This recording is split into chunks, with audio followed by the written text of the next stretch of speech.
आपके लिए हानिकारक है। রোহিত, শুনেছো জগদীশ কাকু ছেলের সঙ্গে বাবা মার বিয়ে ঠিক করেছেন? জানি। জানো, অথচ তুমি কিছু বলনি। এতে আর বলার কি আছে? কেন? তোমার আমার সম্পর্কের কথা, আমাদের ভালোবাসার কথা। রিনা, এটা তোমার ভুল ধারণা। আমাদের সম্পর্কটা শুধু বন্ধুত্বের, ভালোবাসার নয়। এটা হাসি ঠাট্টার সময় নয় রোহিত। আমি ঠাট্টা করছি না রিনা। কি? তাহলে আমার চোখে চোখ রেখে বলো যে তুমি আমায় ভালোবাসো না।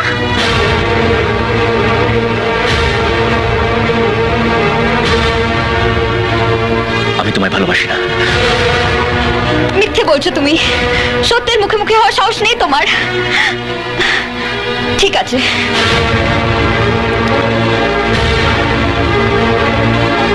রনির মাথায় হাত রেখে বলো যে তুমি আমায় ভালোবাসো না।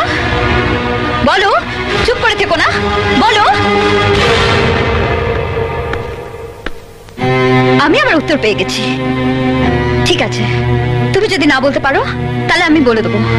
আমি এখনই বাবাকে বলে দিচ্ছি যে আমরা একে অপরকে খুব ভালোবাসি। না রিনা, তুমি এই কাজ করবে না। তুমি যদি বাবাকে বলে দাও তাহলে আমি এই মুহূর্তে এই বাড়ি ছেড়ে চলে যাব। রোহিত, রিনা, যে সম্পর্ক তুমি আমার সঙ্গে করতে চাও তার চেয়ে অনেক বড় হলো আমাদের সাথে এই পরিবারের সম্পর্ক, তোমার সাথে তোমার মা বাবার সম্পর্ক। ভেবে দেখো, আমাদের এই একটা ভুলে সবকিছু আবার ভেঙে যাবে। এসব আমি কিছু জানি না। আমি শুধু এটাই জানি যে তোমার ভালোবাসা ছাড়া আমি বাঁচবো না। এই ভালোবাসা তোমায় ভুলে যেতে হবে রিনা। কেন? তুমি তো একদিন বলেছিলে যে প্রথম প্রেম ভোলা যায় না। আমি আমার প্রথম প্রেম ভুলতে পারবো না। I love you Rohit, I love you.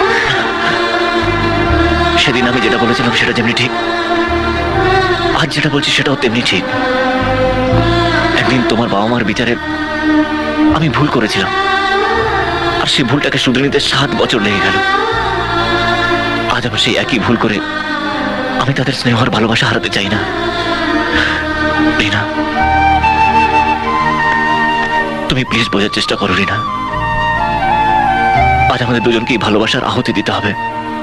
Please রিনা, তুমি বিয়ের জন্য রাজি হয়ে যাও। আপত্তি করো না রিনা, প্লিজ।